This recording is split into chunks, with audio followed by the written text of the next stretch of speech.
5 మంది భార్యలంట.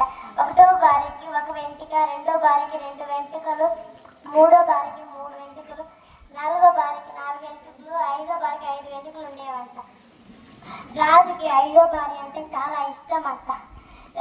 ఒకరోజు అందరినీ పిలిచి రాజు ఈ నిధి తీసుకొని అందరూ వెళ్ళిపోండి అని చెప్పాడు.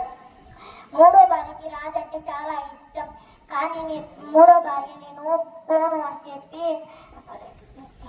స్వామీజీ దగ్గరికి వెళ్తా ఉండిందంట. దారిలో ఒక పూల చెట్టు ఉండేదంట. పూల చెట్టు ఎండిపోయి ఉంటే దానికి నీళ్లు పోసి పోయిందంట. దారిలో తాత పడిపోయింటే దెబ్బ తగిలి ఉంటే చీర చింపి కట్టు కట్టేసిపోయిందంట. పోతూ ఉంటే అవ్వకి కళ్ళు తిరిగిపోయింటే నీళ్లు తాపిచేసి పోయిందంట స్వామీజీ దగ్గరికి.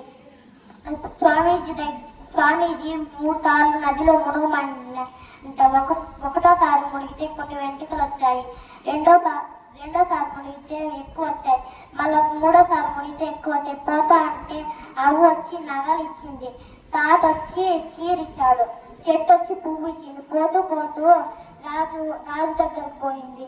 రాజు నేను ఇంత మంచి భార్యని వద్దనుకున్నానా అని 5వ భార్యని పంపించేసింది. అలాగే 5వ భార్య పోతూ పోతూ చెట్టు ఎండిపోయింటే పెరికేసి పోయింది. అవ్వకి దెబ్బ తగులుంటే తన్నేసి పోయింది. తాతని మొట్టికాయ వేసి పోయింది. స్వామీజీ దగ్గరికి పోయింది. పోయింటే స్వామీజీ 3 సార్లు మునగమంటే 4 సార్లు మునిగింది.